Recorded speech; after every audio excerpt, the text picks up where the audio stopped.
Hello and welcome to the She Reads Romance Books podcast, the ultimate show for romance book lovers looking for the best books worth reading. I'm your host, Leslie Murphy, and in each short episode, I share my favorite book list of recommendations so you know exactly what to add to your must-read list. Join me as I explore the romance genre and have fun collecting book boyfriends along the way, because life is better with a love story.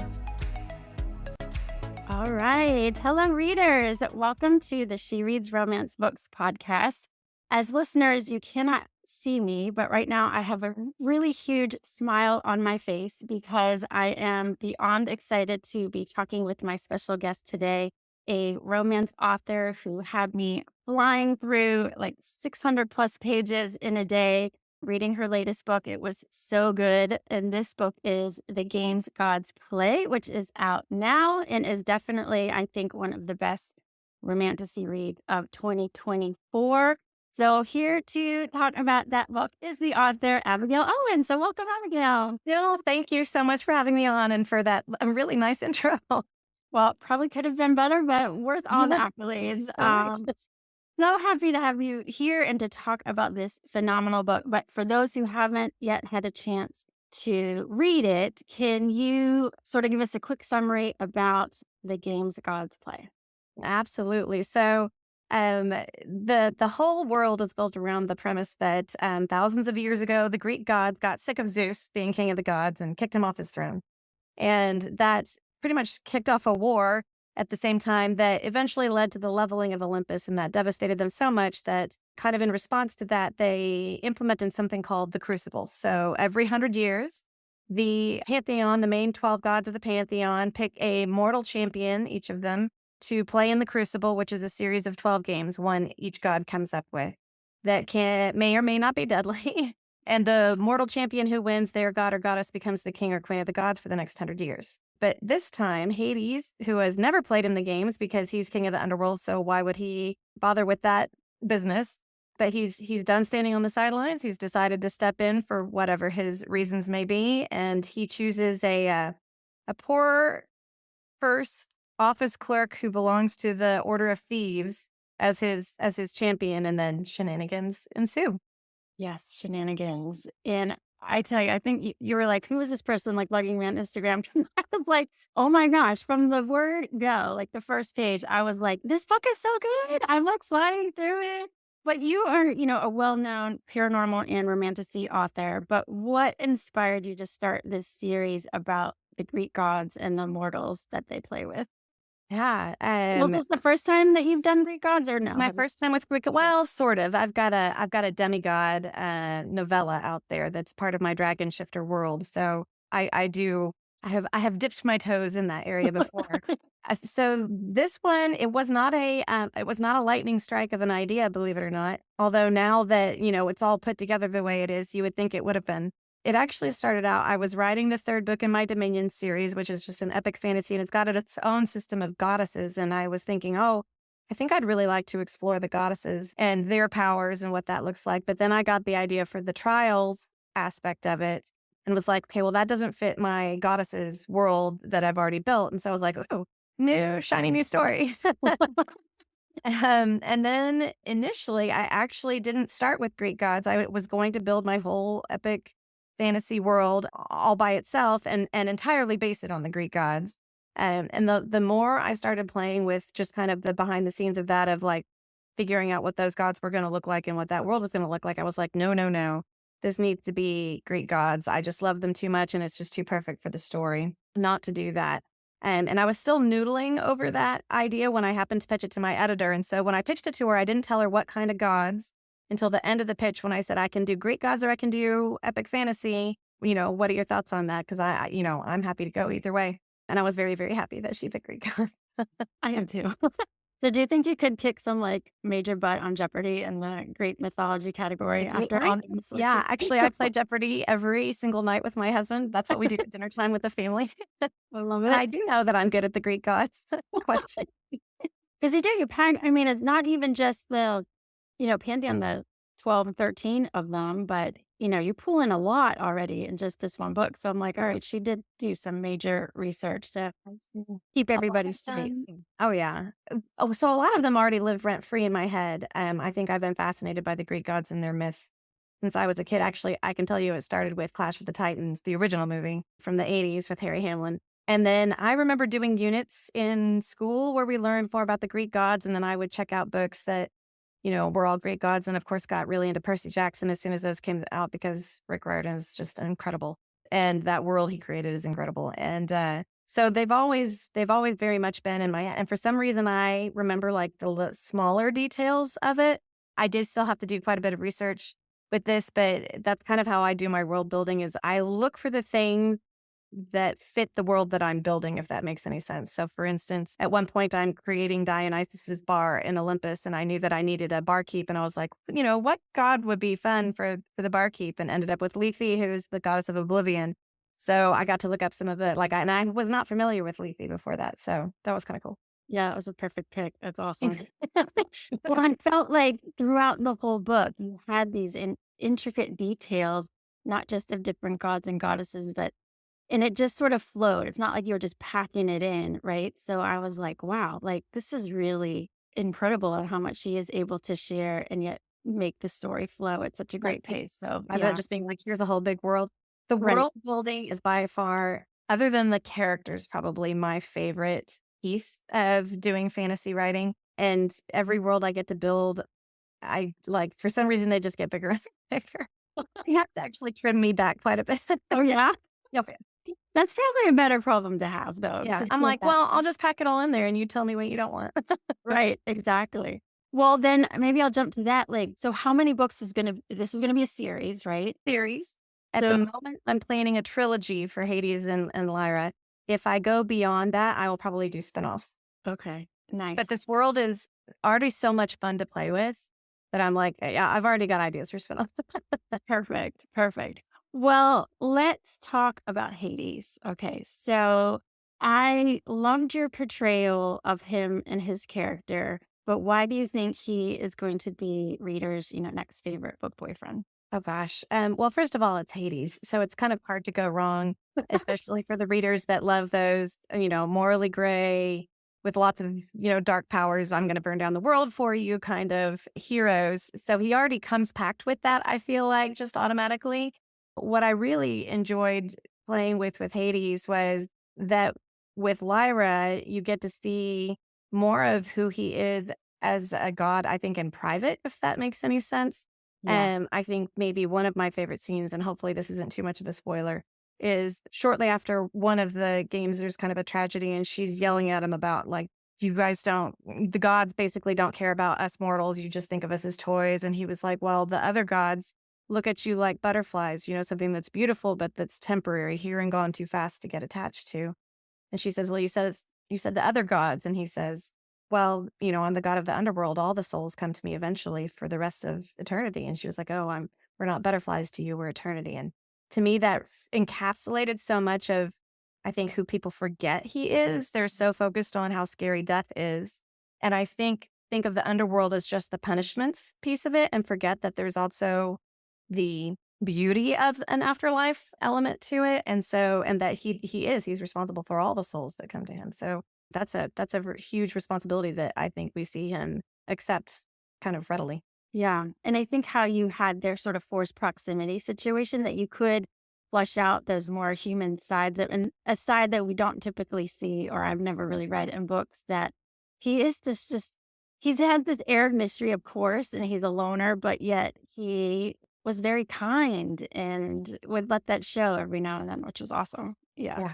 Yeah, he was very fun to write because there's also, like you said, that air of mystery, and he's definitely a secret keeper, and he's definitely very arrogant. I mean, anybody who's wielding that kind of power is probably used to being listened to.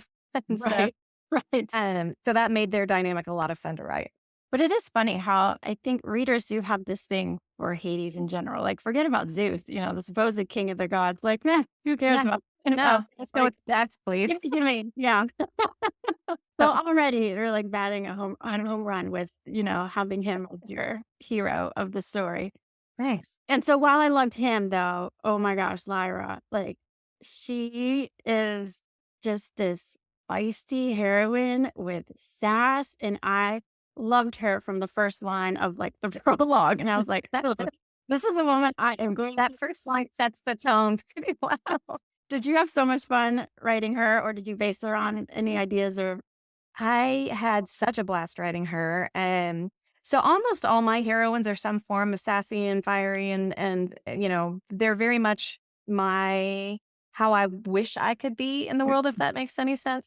Yeah. And, being able to speak exactly what I think. And with her though, I would say that two elements went into her that I think I haven't had in the past. And one is her vulnerable side and the curse and kind of how that affects her of being unlovable and her reaction to that and I didn't realize until after I finished the story how much I put of my real life into this.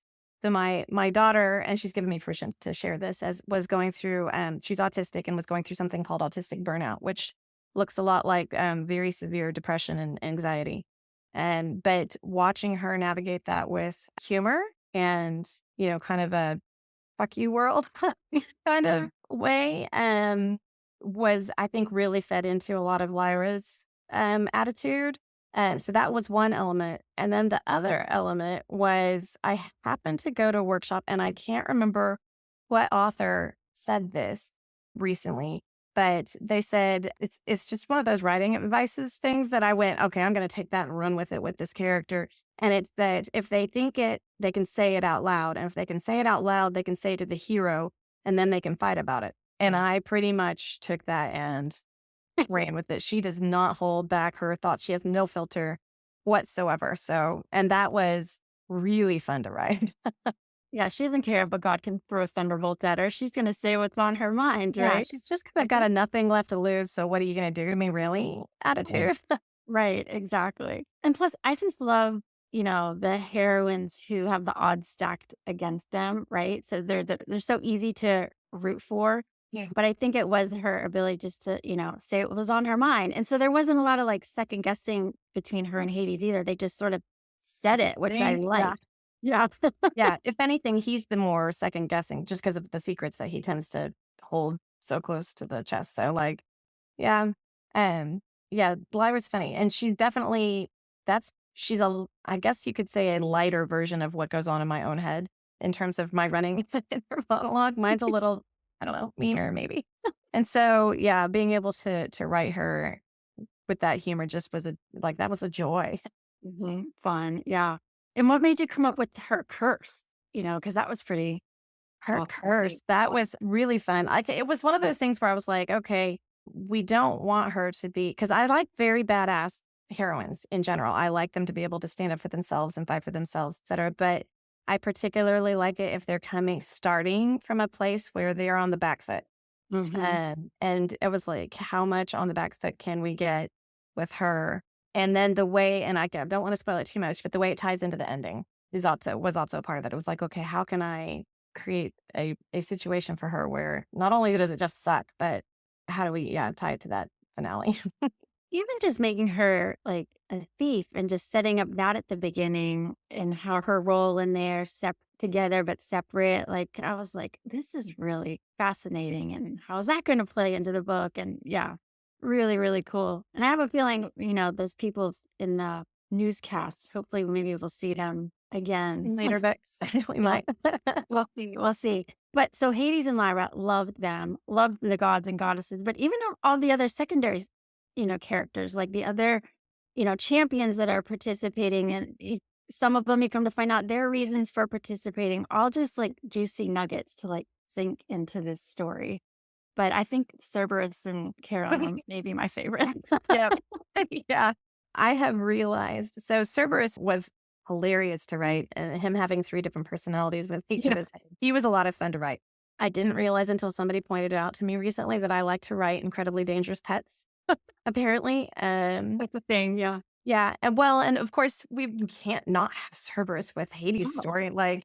So of course I'm exactly. going to have fun with that dangerous pet. I plan to have even more fun with him in book 2. Oh, yay. Good. Oh yeah. Well, So he was a lot of fun, but I also loved the thought of Hades having a best friend who basically put up with him.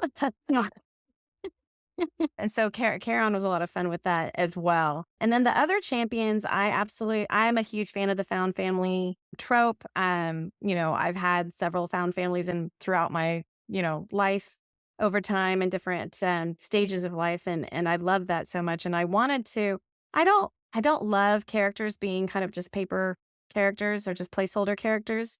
And in a situation like that, I really wanted to explore all the different ways that humans might approach those trials that they're shoved into, because the gods do give them, in addition to like making their king, their patron, the king or queen of the gods, they also get prizes that are pretty darn worth fighting for. Plus, just trying to survive. Like there's a lot of I think humanity can be tossed out the window if you give them right incentives. Right, we've seen that I think Right. throughout history of humanity. And so Mhm. just seeing what they do, but I also don't love having evil characters just for the sake of evil.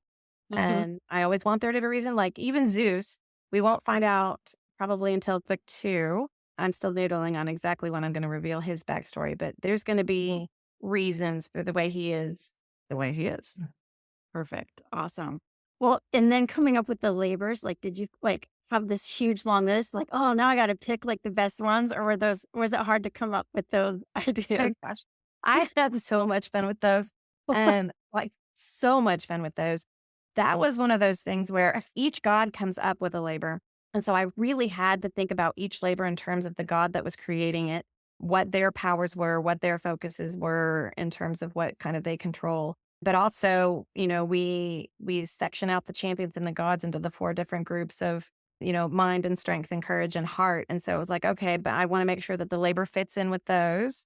I obviously wanted to make sure the labor could be deadly in some way, but actually not all the labors are. There's a few like they tend to be off page, but there's a few, kind of softer labors, I guess you could call them. So just trying to come up with all of that and match that together was such a blast. And then I would think, okay, what can I throw in here that's unusual? Like the planks with Hermes and, just some different things along those lines. Super, super, super fun. I loved the flag one. I forget which labor it was. Where that's Artemis's, Yeah. labor, where they oh boy, Yeah. that was We won't spoil, but that was one was really, really good. And not even the fact, like, all the fun prizes that you came up with, like, who won the labors, but then also at the beginning, and gifts they were bestowed. I was like, Mhm. "Oh, that's really cool." I Yeah. had to really think through those, and actually most of the ones that I bestow, those are actual like, if you go back and look in the mythology, it's that most of them are actual real things. Some of them I made up because it was like, there's a lot of swords and shields in mythology and a lot of, and I was like, "Okay, I can't have too many swords or too many helms, like, gotta Mhm. have some other things." So that and I feel like that also throws a kind of a loop not a loop, a throws the characters, I guess, for a loop, the champions for a loop, because then it's like, "Oh gosh, now we know this guy has a helm of invisibility, and he can just walk around killing us if he wants to in this one." Those were a lot of fun to think through too, Yeah. Hades, though, were very cool. I really like those. I'm like, "Oh, you lucky duck. You get to have Hades those too." were cool. Super And cool. and maybe my other favorite one, believe it or not, was Hera's, which is a brutal one, but makes sense for the champion she has. Yes, so true. That was like a heart lurcher. Yeah, Yeah. absolutely. Oh, well, like I said, I was hooked from the prologue, like all the way through. But Hades and Lyra's, and we'll call it a meet cute, even though it wasn't like it sounds too cute for really what it was. Yeah. But I loved their first meeting, in front of Zeus's temple, and just the dialogue from there, you knew like, okay, this is gonna be really good. Do you love writing that dialogue with the snark and I do. I had a lot of fun, especially with their dialogue and their back and forth was just so much fun. Which you get a very enemies to lovers, especially up front with them. But what was really fun was I think thinking through like, okay, the god of death is gonna be pretty arrogant in the way he approaches this, but again, she's just this character who's like, I really don't give a shit. Like, really. And so the fact that's what he gets is where he would just be like, "Really?" Pretty constantly. And, I will frequently write a That's scene awesome. before I wrote anything Nice. else. Well, and you mentioned enemies to lovers. Yes, it definitely has that little bit of element to it at the beginning, but I felt like this was just such a good example of slow burn chemistry, because, and I can only imagine that must be kind of hard to write, Mm. because you have to like string things along, like, just so, and keep everybody hooked, and I felt like it was, like, throughout it. Like, do you like writing that, or is that intentional, or it seems hard as a non-writer. Slow burn is one of my favorite. Oh, I love slow burn so much. Believe it or not, I think I've picked up some tips from. So I've been watching K Oh, dramas awesome. nonstop for about 3 years now. And they do slow burn better than just about any other storytelling out there. I think just because of the natural cadence of their storytelling in those. So I love the slow burn so much. Plus, to me, especially when characters are so coming from such different, places in the world and in their lives, and are just meeting. To me, it's hard. It's actually harder for me to jump right into the relation. It's like Mhm, mhm. to me, insta love is a little harder than a slow burn is.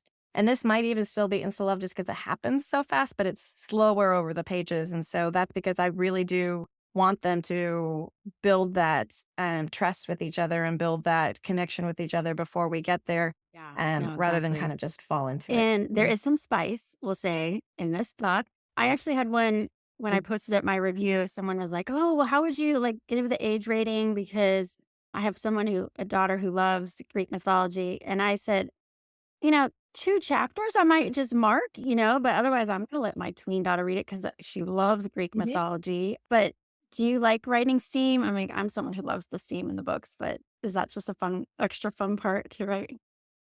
Oh yeah, this team is extra fun. Yeah, I've been writing paranormal romance for my entire career at this point, and I believe it or not, my very first series I didn't put any steam in because I knew my dad and my father-in-law would read it, and I was like, I'll wait. It's not their genre. So I was like, I'll wait until the next series and then start putting in the steam. And I think it culminated in where I get really steamy is my Dragon Shifter world, for Inferno Rising.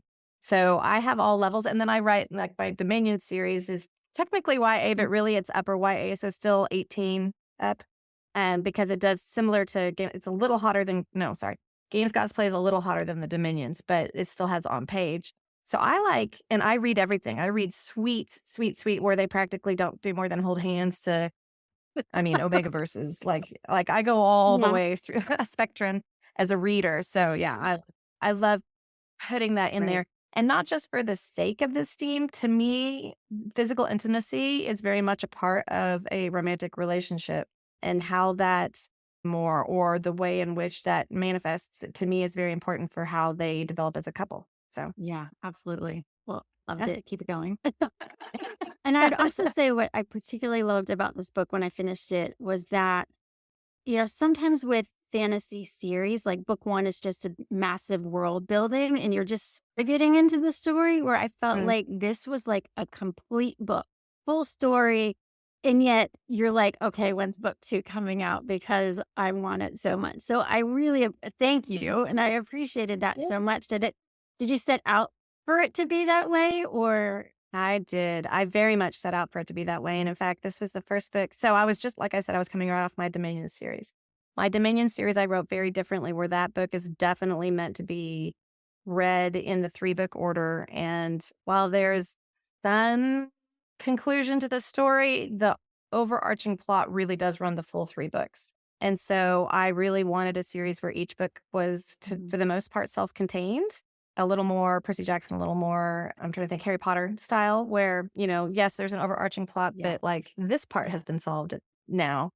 And so I actually decided to write this one where I didn't plan on what the second and third books were going to be when I started. And that's unusual for me. Usually, even with my Dragon Shifters, where you have a different couple each book, I still knew every couple for all the books. I knew the overarching plot, and I did not do that with this one. And so I didn't come up with the second book idea until I had just about finished this one. It was right towards the tail end of writing the first draft of games when I went, ooh, I know what I'm doing with book 2 now. And then when I went back through my edits, made sure that like I weaved that in. But yeah, I think it did help a lot to make Nice. that more self-contained. So that your process, sort of each series is sort of different. Sometimes you plot them out and other times it just sort of comes as you go. Yeah. Yeah, it depends so much on the series, on the characters, on kind of where I see in my head. Like the reason Dominions I had to do the way I did was because of the way the villain and hero are tied to each other, and the villain's entire backstory. Like I wrote the villain's entire backstory and all the goddesses in the back and the world before I wrote Word 1 on that series. So it was it was a completely different process to what I did with games, where I was like, okay, I basically came up with Hades and Lyra as characters, came up with what the labors were going to be, and then I went to town. Wow. And so that it was a very different process. Yeah. I loved it. Was it just fun to write, or was it like pulling teeth at parts? Or it seems like this just flowed out of you, but that's just me as the reader. This book exploded out of me. And so much so that I actually stopped in the middle of another book that I was writing to get it out of my head, because it was so vibrant in my head. It also didn't help that I had come up with the idea. I was still done with that book, had come up with this idea, and I was like, okay, this will be the next book. And then happened to pitch it. I saw my editor at an event, and she happened to go, oh, I'm looking for another Red Tower title. And I went, here's my 30-second pitch. And she, first time ever in our relationship, and I've pitched her a lot of books, she went, I want to sign it now. Thank you Wow. very much. And it was mid-April, and she goes, I need it by the end of June. And I went, okay, I can do that. I've got to pause on this other book while I go do that. Good thing my deadline is a little further out. And I got it not only, so you mentioned the length of the book. I think where it ended up is somewhere around 150,000 words. I gave her 170,000 at the end of June. Oh my. It exploded out of Wow. me. And I couldn't, like, it was one of those things, I call it my magic book, where every single day I woke up like, oh my God, I can't wait to start writing this. And I would wake up in the middle of the night with more ideas, and like, I just loved every second of You turned it in and you were sleep deprived because you're That's awesome. That must feel so good to just feel that during the process. And then once it's done, just being like, yes. And then let me just Yeah. put this out to the world because I can't wait for everybody else to read. Oh my gosh. And then I had to sit and wait for like a year, over a year, which is not long. Other books, I've had books that have been 2-3 years out before, from idea to actual, publication. So that's not that long, but it's felt like forever. I bet.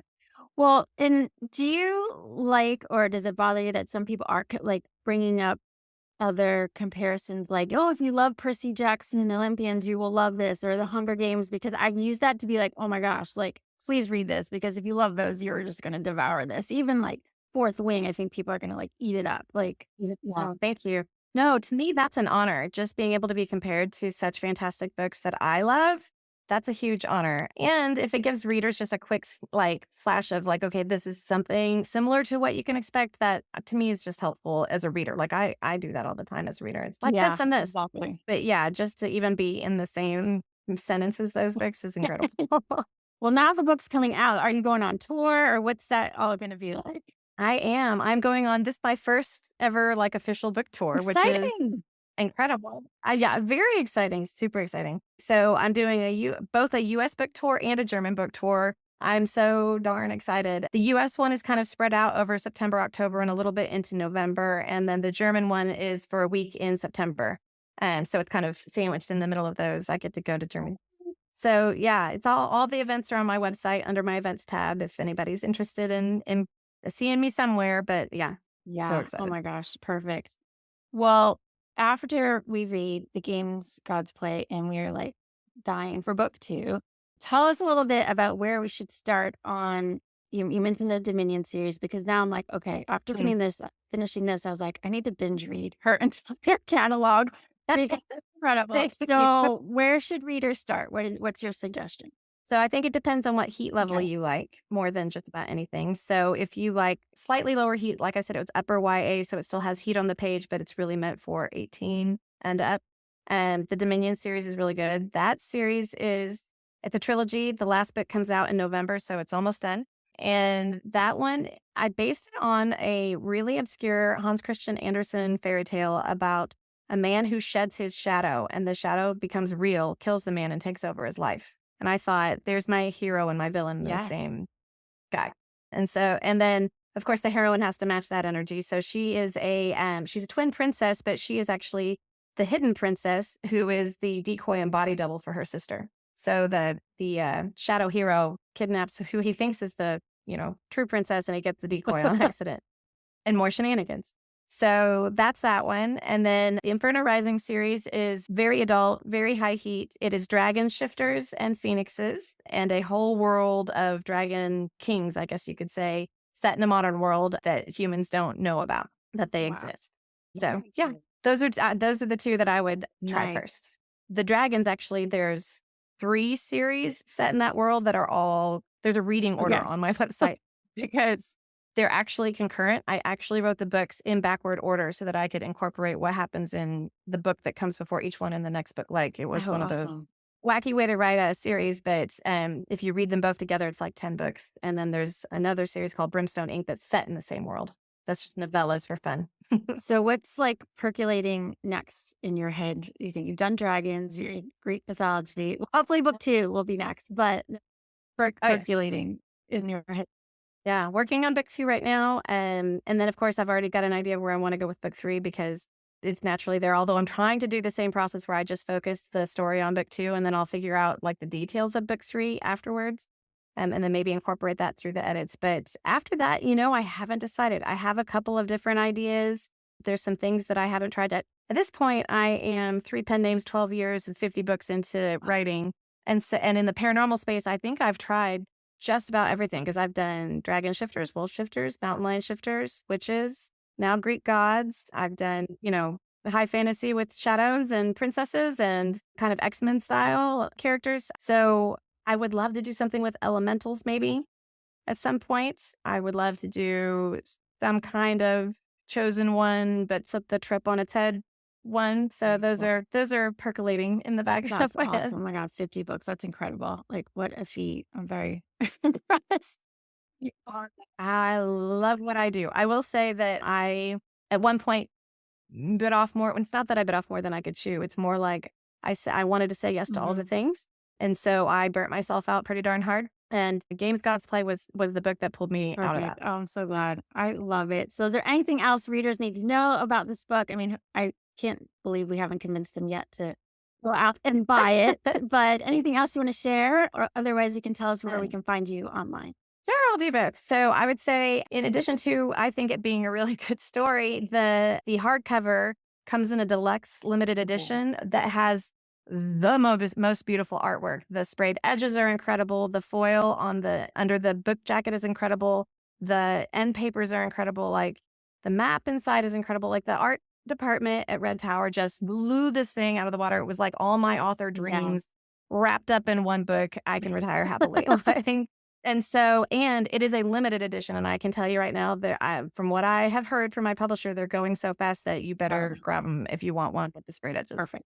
And then where to find me, if you go to abigailowen.com, you can find all my socials on pretty much on all of them, as well as things like my events and my reading list. And hop on my newsletter because I do a weekly newsletter and you get bonus scenes and you get, exclusive excerpts and all sorts of fun on a weekly basis. And there you have it, folks. I so enjoyed talking with Abigail about the Games Gods Play, and it is out now. I will include a link to purchase it in the show notes below. And don't delay because you are definitely going to want to grab one of the limited edition hardcover copies because, as she said, it is just gorgeous. The sprayed edges, the inside, everything about it. You're definitely going to want to grab a copy. So don't delay. Go and snag it right now. And then if you are interested in learning even more about Abigail and hearing our interview continue, then hop on over to the She Reads Romance Books book club, where you can gain access to the exclusive video interview of my chat with Abigail, where we continued our conversation, where we talked more about why Abigail loves reading romance, the book that sort of hooked her on paranormal romance, how she was a competitive skydiver, and so much more. She is just this incredible woman, an incredible author. So excited for you guys to read her latest romance. So pick up the book, join the book club at shereadsromancebooks.com/book club, and then tune in next time. Thanks so much and happy reading because life is better with a love story. That's all for this episode of the She Reads Romance Books podcast. I hope you enjoyed it and found some new books to add to your TBR list. If you did, please subscribe, rate, and review the show on your favorite podcast app. It really helps me reach more romance book lovers like you, and I appreciate your support. If you're a book boyfriend collector like me, then you'll want to join my email list so you never miss a podcast episode or a new book list. Just visit shereadsromancebooks.com/join and sign up today. As a thank you, I'll instantly send you my list of top 10 book boyfriends that will make you swoon. Trust me, you don't want to miss this list. Thank you for listening, and until next time, happy reading.